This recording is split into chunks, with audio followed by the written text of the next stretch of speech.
Luis Gabutin, 14 years old, 3rd year high school.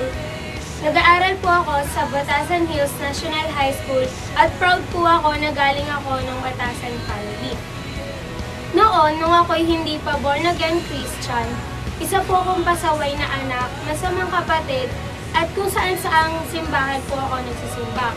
Pero nung dumating yung Extreme Youth Camp 2011, dun ko lang po totally naisaisip, naintindihan at naisapuso ang pangarap ni Lord para sa akin. Sa Extreme Camp, dun ko totally tinanggap si Jesus Christ as my Savior at dun ko natutunan yung sowing the best in my family.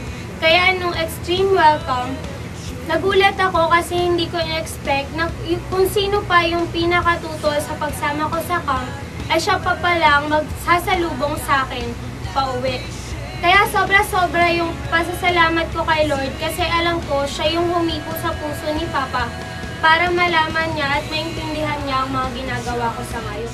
Ito na ako ngayon, isang born-again Christian na handang magbago para may pakita ko sa pamilya ko yung mga natutunan ko sa camp at para matanggap na rin nila si Jesus Christ as our Savior.